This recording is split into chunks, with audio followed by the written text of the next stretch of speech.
Hey, I'm Amanda from Trifecta Fitness. We're proud to be Clarksville's new Get Fit headquarters. Trifecta Fitness is a state-of-the-art spin and strength training studio. Our spin studio is truly one of a kind in this area, complete with 20 state-of-the-art live fitness bikes and an incredible sound system. Our strength training is done in small groups of 6 or fewer, and all of our strength and spin classes are scalable for every level of experience. Come see us in the heart of Clarksville, just behind MAPCO at the corner of Old Trenton Road and Wilma Rudolph Boulevard. Call us for more info at 931-542-6265 or download our Trifecta Fitness app for a full list of upcoming classes.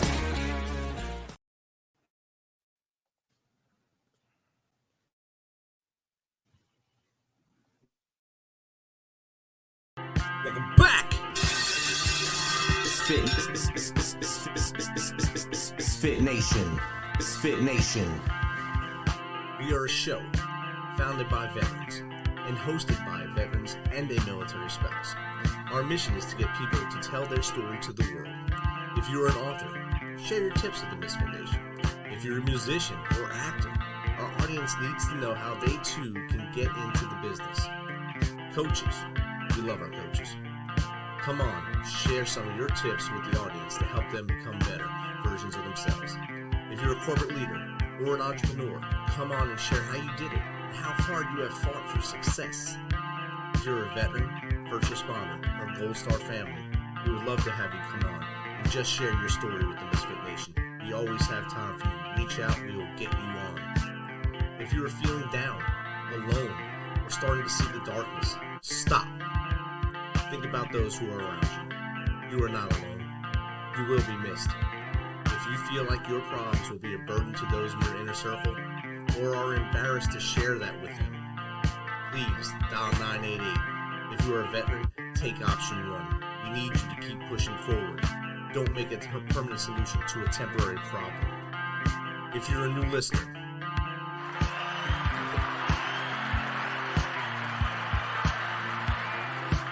welcome to the MisFitNation.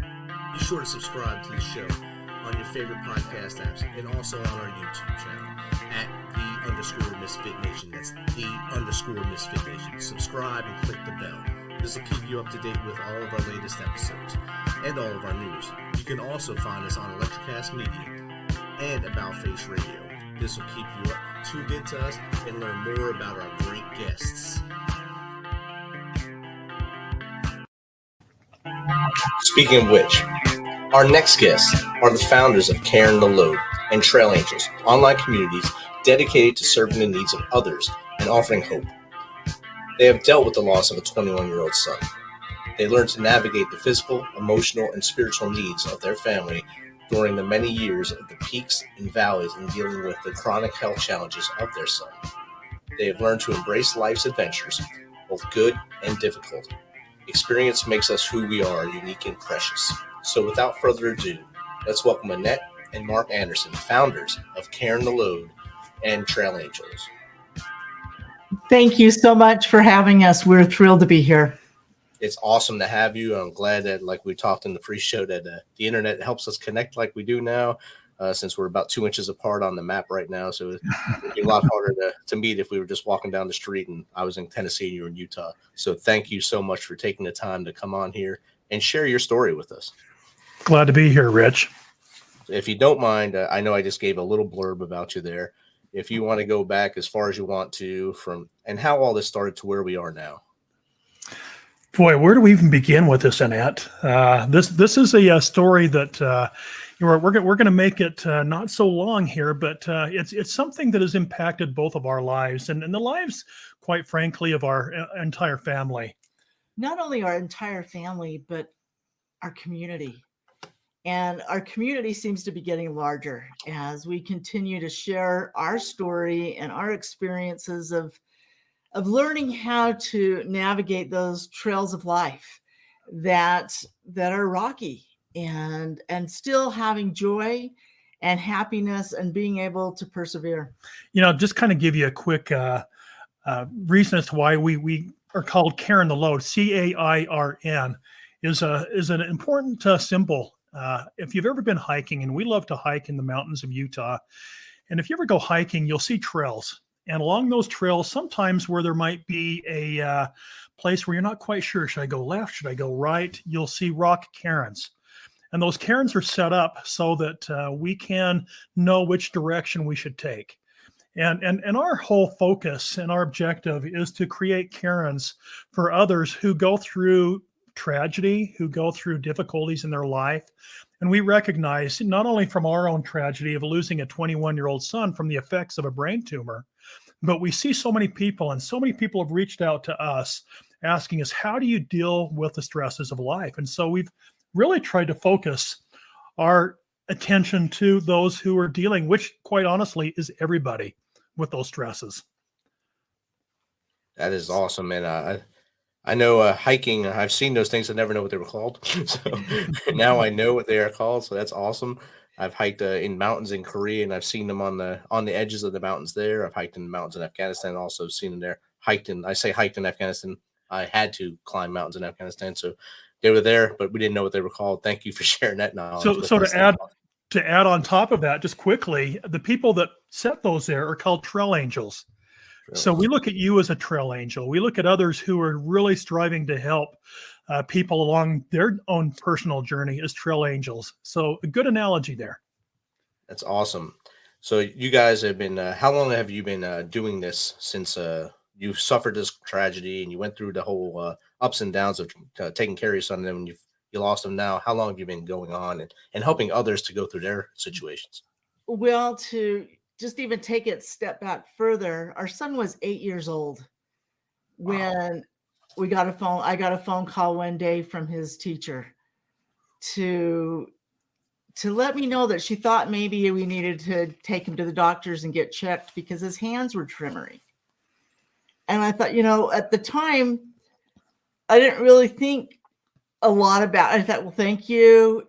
Let's go get him checked out. But now I look at that and I think, how grateful I am for a teacher that was that aware of the individual students and what was, their tendencies were and what was going on. So we had a lot of years of dealing with a brain tumor with the son and not knowing how to navigate those trails. And the type of tumor he had, we couldn't really do anything. The doctors could help manage the pain, but the location made it so we couldn't operate.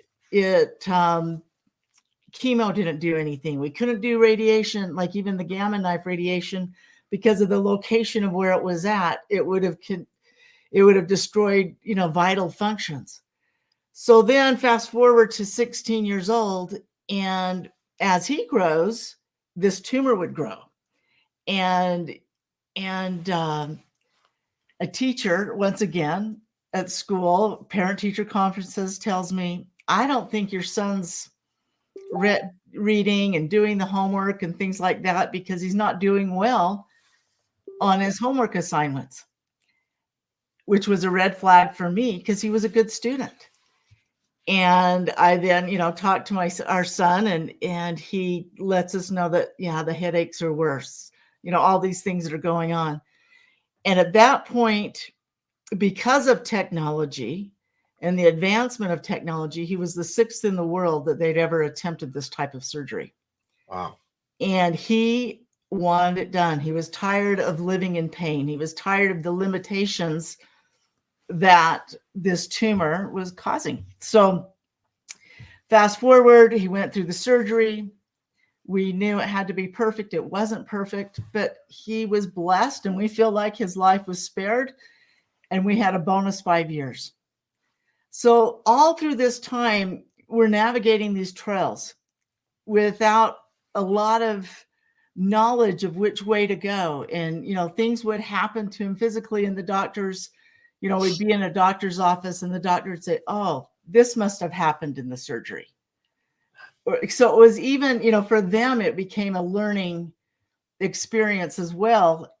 And they were able to take those trail markers, those cairns, and apply them to future patients, future children and adults that needed this type of surgery. But, as we continued to heal and go through the grieving process, we started to see and have this empathy for others.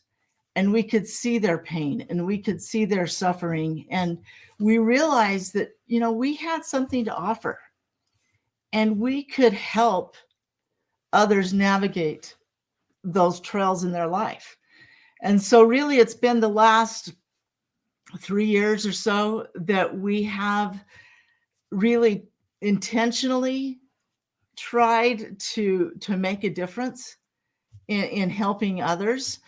And this is from, two individuals who are not really out there on social media or podcasts and things. But, what I need to say is the healing that has come into our lives as we have gone out to help others has been incredible. So Rich, there were some takeaways that we learned along the way. Right. And we were dealing with a son that had a brain tumor. We were trying to deal with the physical part of it. We had no idea that with him, with us, with our family and his friends, that there'd be psychological damage that took place there as well. And it took us a long time to recognize that those were as serious as an issue as the brain tumor was. I'm sure the mental drain on him was probably really hard, especially since 8 years old all the way up.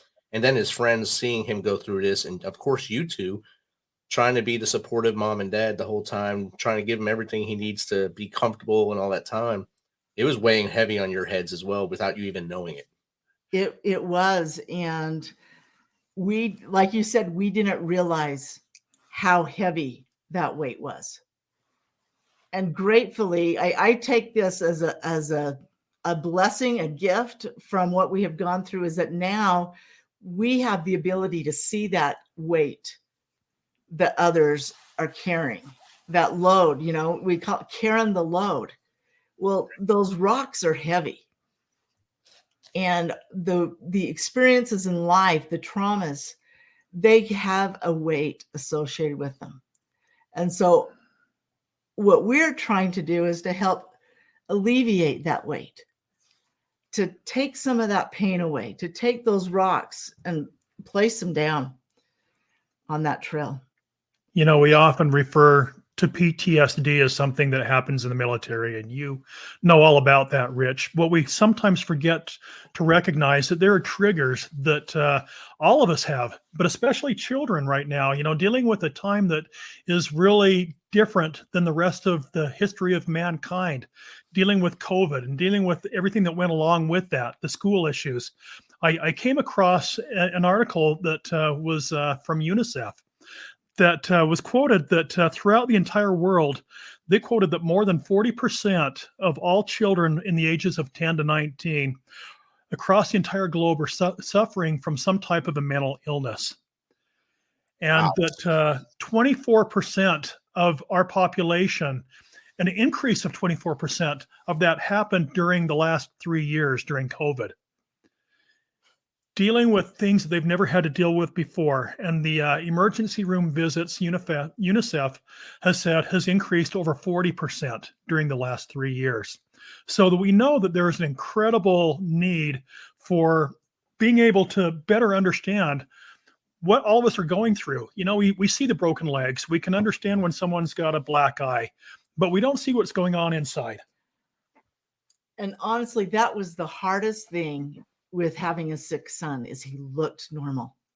Wow. And people didn't realize what was going on inside. And I mean, that kind of sounds not right. But when you have a broken leg or a broken arm or, those things that are visible, people might give you a break, or they'll not be surprised when we react a certain way or do a certain thing. We don't recognize and see what's going on inside. Exactly. And I think to Mark's point about PTSD, a lot of soldiers that come home, you can't see that that's what's wrong with them. And some of it, like with you two, you didn't realize you had any problems or any mental issues. They don't realize it until they shut it off, until they either get out of the military or they go to a position in the military where they're not as active. And that's when it finally sits in. And the children today, like you were talking about a couple minutes ago, for 2 years being told that if they catch this disease, they're going to die or this and that, and they have to wear this mask and hide it. It was taken away from those children, and shutting down schools took away their social and emotional growth. So now their mental health is real, like 40%. That's big for UNICEF to bring that out. And that's countries that are still developing that they work in. That's not counting the developed nations. So I'm sure that number's a little higher across the world. Right. You know, we learned something else very important as well, and that is that you can't rush trying to fix a problem.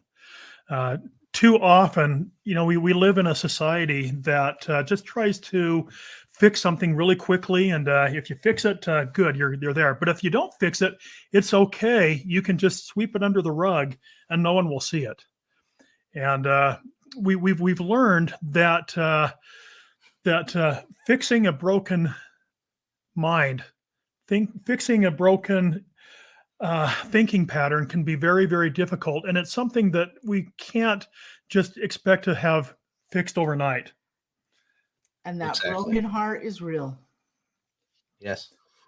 And it's and we need to acknowledge it, and that pain and that suffering. And you know, we have some friends here that you know, not super close friends, some acquaintances, some things that we would see a few times a year, seemed super happy and all is well. Well, sadly, there was something going on with some mental illness, some heartache, some trauma, and the husband took the life of his spouse, his 5 children, his mother-in-law.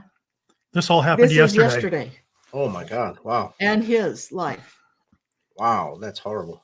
And we don't know, you know, on the outside looking in, super successful. All seemed well. And it wasn't. And we as a society need to get beyond and look and be willing to ask the hard questions. Definitely. We definitely need to look beyond the picture and go inside. Yes. And not only to look at the big picture, but also to recognize one of the parts of the story that we really didn't emphasize much is the fact that here we had teachers for our son Reed that recognized what was going on. And in our life today, how many times do we walk down the street, look at something, and then just gaze straight ahead like we didn't see it? And that is something that we'll always be grateful for, is teachers who are able to help us to identify the fact that there was a problem. And perhaps maybe that's one of the takeaways, is that we look at our lives and we look at the lives of those around us maybe a little bit differently, knowing that there is more suffering, knowing that there's more mental illness in the world today than there ever has been before.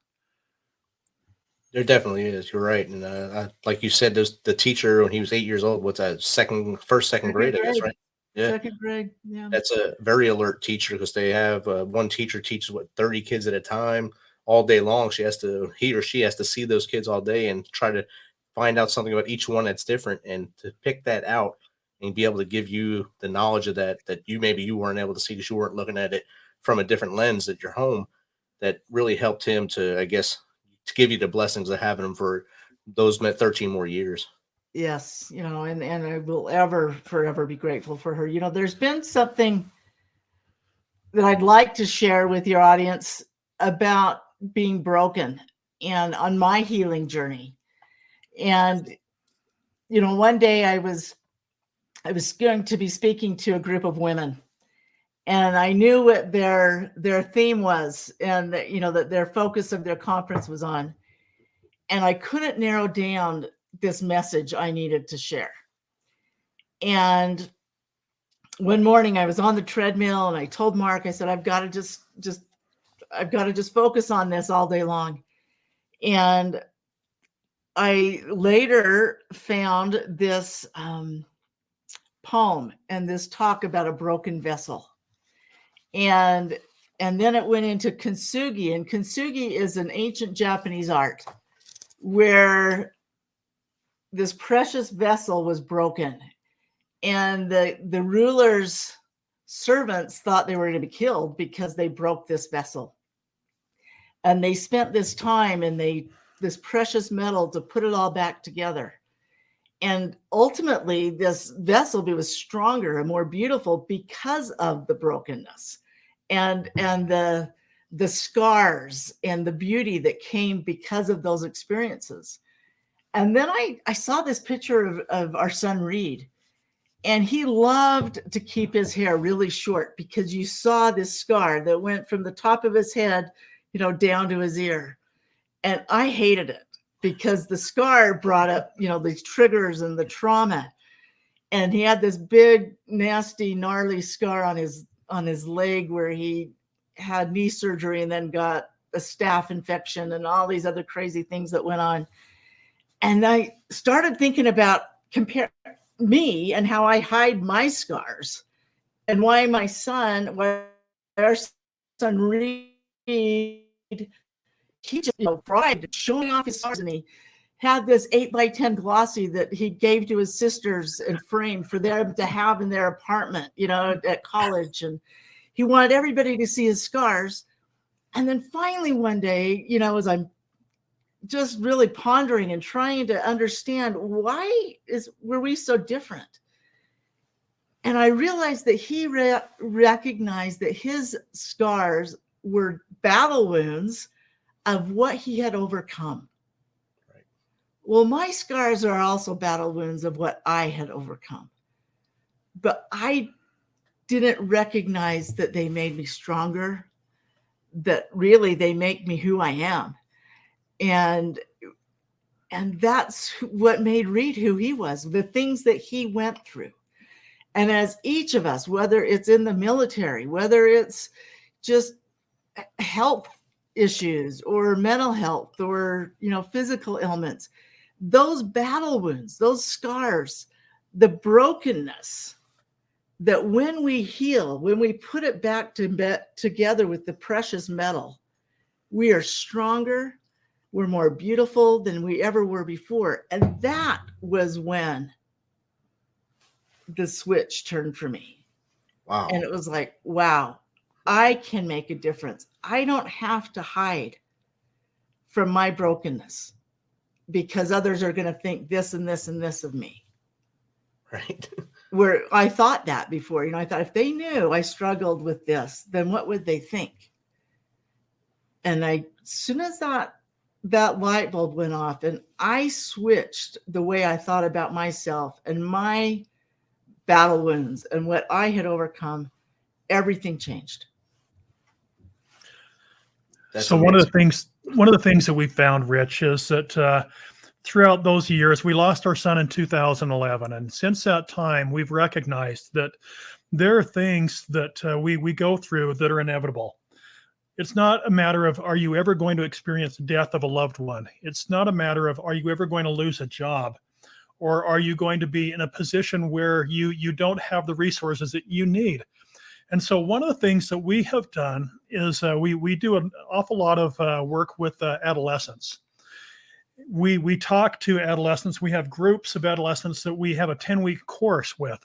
We talk about anything from having healthy thinking patterns, our bodies and emotions, overcoming anger, overcoming addictive behaviors. The list goes on, providing strength to others, becoming a trail angel to somebody else. But one of the things that we focus a lot of our attention on is stress levels, because that is something that we all deal with. And we have a color code, and this is nothing new to your listeners. I'm sure that they've heard it all before, but stress levels and the fact that sometimes we get into a position in our lives where we just can't deal with things. And it was talking about this acquaintance of ours who obviously wasn't able to deal with the loss of a job, the loss of affection, the loss of knowing that his wife wanted a divorce. And so he did things that would be totally uncharacteristic that has changed the lives of so many families forever. But we focus a lot on stress level, and we recognize that all of us are in different types of levels. And just briefly and quickly, there are 4 different colors that we focus on. We focus on green, we focus on yellow, we focus on orange, and then red. When you're in the green stress zone, you feel fairly confident. You feel that you're ready to meet life's challenges. And we're all in that time at sometimes in our lives. But then sometimes we get into that yellow time. We become tense. We become concerned. We become insecure and maybe a little bit worried about life. And again, we all feel and we all become part of that yellow stage as well. But then we start getting into areas, the orange areas. Maybe we're exhausted physically and emotionally. Maybe we're overwhelmed. Maybe we're easily angered. Maybe we're discouraged more easily. Maybe we just feel like we just don't have the moxie that we used to have. And again, we all are sometimes in that orange level as well, but that's when we need to really start being careful. We get into the red level where we become hopeless, where we become isolated from others. Maybe our eating and sleeping habits change dramatically. We feel like we're unable to continue. And our focus with these adolescents is that let's learn to identify those triggers. Let's learn to identify those times in our lives when we need a little bit of extra help. And that's something that we hope that we're doing with our mission right now. I think you guys are doing great with your outreach to adolescents and everyone that you're helping along the way.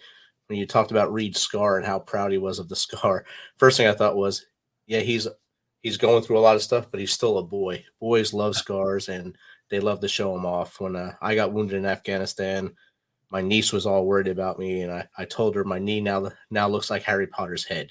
It was like a lightning bolt scar on my knee, and that just kind of made her able to deal with it a little more. So everyone has different processes, but being a boy, scars called chick stick scars is what we're taught. As well. I think that's what he thought too. And I think it worked. Got a couple comments from listeners here, both from the same listener, from Charles Woods. Said he could not imagine the loss of a child and appreciate you sharing your experience with us. How long did it take before you began the healing process, and how do you measure the growth as you heal? And then his second question was, are you ever completely healed? Wow. Well, I'm going to answer that first because I'm going to talk about Annette. All right. Losing a child is something you never want to go through. The most difficult thing that we've ever dealt with in our entire life. And the answer to the question, probably the second question, is you never get over something like that in your life. But at the same time, you don't want to ever get over it. Yeah. It's something that builds our character. It helps us to become more serviceable to other people. But I remember a time when Annette was approached by another person. Annette loves to laugh. She's a laugher. And she was approached by another person who had lost her own child about a year before that. And this person said, Annette, you know what? You have no right to be happy. You've lost a child and you'll forever be changed. And it changed her life forever to the negative. But how did you respond to that, Annette? Well, she told me I was living a lie. Wow. And how dare you smile? And how dare you, laugh? And I said, you don't see me at home. And you don't see me all the time. I cry, but it's a choice. And it was a choice I consciously made. One that I knew Reed wanted us to go on living and being happy. Doesn't mean we don't miss him. I miss him every day. So Charles, you're asking, are you ever completely healed? I would say, yes, I am completely healed, but that doesn't mean I don't miss Reed. That doesn't mean I don't ache for him at times, but I'm able to find joy in life. I'm able to go out and feel like I'm helping others. One of the things that was unique about Reed was he loved people. It didn't matter the age. He loved people. He loved helping others no matter what was going on. And so I feel like it's almost a tribute to him, my going forward and living. Now, part of that question too was, how long did it take? There's not a timetable. There's no timetable to healing. And Mark and I healed very differently. And the process looked differently. And I thought he was in denial, and he thought I was crazy in different ways that we were having to learn to heal and to grieve. It's individual. It's unique. It was different for our children. We still had Reed has a younger brother, and he had 2 older sisters. They were grieving as well. Everyone grieved in their own unique way. And we didn't do everything right. Again, we didn't have that. We didn't know. We'd never traveled that path before, I guess is how to say it. But honestly, I was pretty good for about 6 months. And then Mark started traveling with work, and our youngest son went to college, and my life slowed down, and I took a tailspin, a nosedive, and I had to deal with the grief.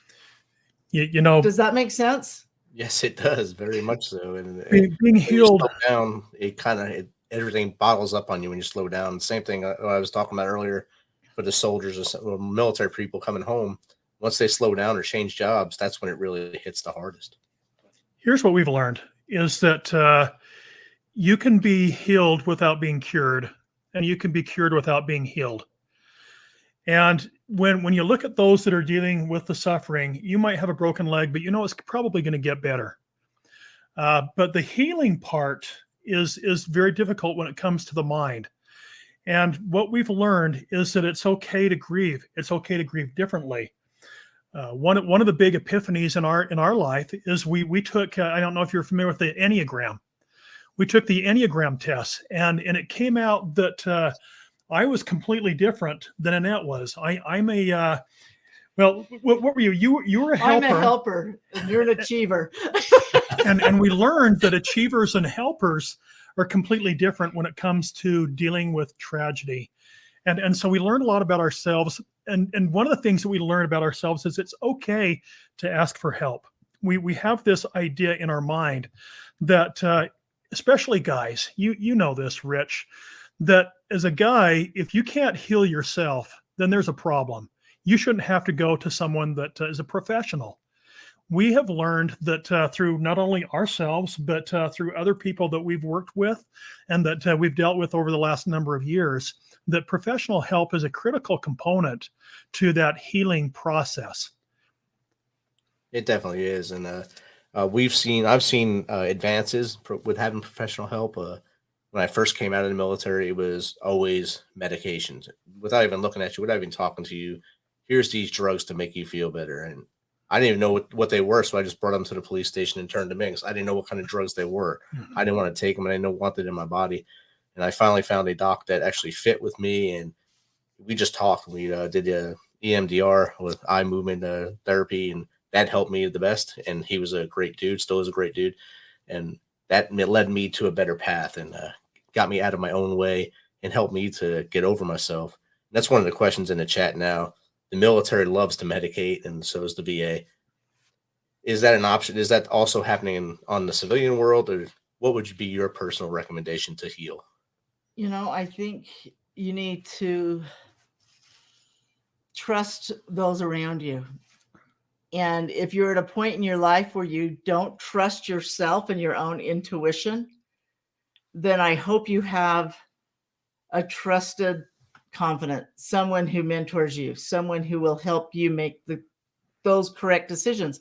There are times that medication is needed, but I think it's needed with professional help. And not that you have to always see a therapist. I've had EMDR. It's a wonderful tool. Neurofeedback's a wonderful tool. There are tools and resources that aren't a prescription drug that does so much good for you. But, one of the things that I did to just, I think, function was that I just kind of blocked everything out. I was still a mom, and whether it was through, the years of caring for Reed too, because it's hard to see your son go unconscious or have a seizure and not be able to help him as a mother help him get better. I mean, those are real difficult situations to see. And I found myself just kind of numbing out just to be able to deal with everyday life. But what that did is I also didn't feel the good. I didn't feel the peace. I didn't feel the hope. And so we have to allow ourselves to feel. And I can only imagine, as a military individual who has seen so much trauma, who has been in situations that I can't even imagine, that they want to block out those things. Right. But we have to see and go through to heal. What Annette's saying is really important, because we try to go around the problem too often. And the thing that we see more than anything else is self-isolation. And Annette mentioned that when we begin to self-isolate, we begin to self-medicate. We begin to do things for ourselves, or so we think, without standing on the shoulders of giants, as Isaac Newton said. You know, we gain wisdom by being around other people that can help us. And I think that one of the key and the critical pieces that we sometimes miss when we self-isolate is the fact that we often don't find our sustaining purpose in life. We look at ourselves, we pity ourselves, and believe me, we get it. The fact is that we pity a lot of people because of what they're going through. But what happens, we begin those pity parties and we don't stop them. And we get to a point where all we do is sleep, all we do is eat, all we do is self-medicate. And we forget that we do have a sustaining purpose. There's not one person that's listening to your show that doesn't have a sustaining purpose. And one of the things that we would encourage your listeners to do is to find that sustaining purpose. Recognize the things that you're good at. Recognize the fact that I might not be great at everything, but I'm good at something. And one of the things that I can be good at is helping somebody else out. When we were going through our own personal family pity parties, Rich, we had a situation one day where we learned a lot about our family really, really quickly. Do you want to share that quick story about the windows? The windows. Oh, I'll share it. I'm sorry, I'm lost for a I'll second. share it. Our family was feeling really low. We'd had some bad news about Reed's prognosis, and the kids were little. And probably an 8-year-old daughter at the time said, "You know what we're missing right now? We're not serving anyone else. We need to help others." And so we made a very conscious decision to go over to an elderly woman's home near ours and wash her windows. And it was amazing what that did for our ability to get back on a right thinking pattern. It was the best medicine ever. And from the mouths of babes. Exactly. To give this information. That's awesome. You know, one thing I keep thinking, Rich, I guess I need to share it because the thought keeps coming to mind, is that not only do military personnel have PTSD, there are many others who do as well. Yes. Whether they're victims of abuse, whether it's just trauma in their life, just life's experiences that can cause that PTSD. But one thing that happened to me after Reed was gone, and probably about that 6-month-ish year mark, I lost sight. Mark talked about sustaining purpose. I didn't know who I was anymore. I was a caregiver.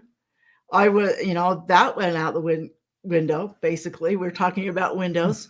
When Reed passed away, I was no longer a caregiver. Or I was a stay-at-home mom. Well, now all my kids are away at school or had graduated and, living on their own and have a career. I didn't know who I was anymore. I lost sight of that. And so it took the healing journey was also me helping to find myself again. And that is part of what we have done with Cairn the Load, is that we've created an app called Finding Me. How do we find ourselves again? How do we find that sustaining purpose? Because life doesn't stay, and we aren't the same person and that same purpose at 20 when we're 40. Right. And those things change. And, I keep going back to that question that was asked. I think it was Charles, and the healing. Well, the healing has come through the journey, through that journey of having courage, because it was hard to look at the demons, to look, at through the pain, to go through those rocky mountains and valleys and find who I was again. And I believe because of all of these experiences, I'm a better individual, I'm a better wife, I'm a better mother, I'm a better friend because of all these things. And I know that anyone listening can also become a better version of themselves. And maybe not even it's not even the scope of what they've thought. But as they go through the process and the journey of finding themselves again, it's amazing what will happen in the healing upon that they'll have. Wow. Thank you for sharing that. That is amazing. And It's the whole okay to journey- feel. Like Annette said, it's okay to feel. Right. We might not always appreciate what we feel, but it's okay, because that's what gives us the stamina to go on and move forward, recognizing that I can overcome whatever I've dealt with in life. Exactly. And that you guys have been through a lot, and now you're helping those also who are going through things to help them through their battle to get back to become a better person and grow from their loss or their grief, grow from that grief and become a better human, also to help others. And I'm sure many people have come through your app or through you yourselves and said, "Hey, thank you." And I'm sure that is all it takes for you guys. There's just a thank you or a pat on the back. Say, "Hey, you're making a difference for us." It does. One little thank you helps me on those days that, are harder, because, are you healed? I can, like I answered before, yes, but that doesn't mean I don't have hard days. And so those are the things that help me continue. Definitely. So, Mark and Annette, you've shared a lot tonight, and it's been great. Love talking to you. How does someone get in contact with you if they want you to have you on their show, or maybe just to chat with you and get some ideas? The easiest way really is to download our app at Finding Me. And it's in the app stores, and It's free. It's free. That's big. Download. There's a community there. I think after this conversation, we're going to have a MisFitNation community right there on the app, and people can converse back and forth through that as well. If that's okay with you, Rich, we'll talk to you. But it's that's the easiest way, because it's just Mark and I that will respond and to any personal things that reach out and questions that people might have. But we're on social media. You can find a lot with Finding Me app, Cairn the Load, findingme.com. So all of those things are available. It just, like you mentioned earlier, Rich, people don't know what a Cairn is. Right. And you CAIRN. Those rocks. And we love the symbolism, and I love that still, but we needed something that people could spell. and distinguish between a K-A-R-E-N. Yeah. Yes. You definitely added to my toolbox with that one. I wrote it down twice on here. That's what they are. So thank you for that. And thank you again for taking some of your time to hang out with us tonight on the Misfit Nation. It's been a pleasure to do so. And, you know, just understand one thing, listeners, and that is that you're not alone. There are so many there to help you to find the peace and whatever it is that you might be looking for. Just don't isolate yourself from others that can help you. Outstanding advice. Thank you, Mark. Thank you, Annette. And I'll be back with you after the break here. Take care. Thanks for checking us out and being a part of the Misfit Nation. Don't forget to visit our website at themisfitnation.com. That's themisfitnation.com to catch up on all of our episodes and also to get some of that great Misfit Nation gear. As always, be humble, stay hungry, and keep hustling because we are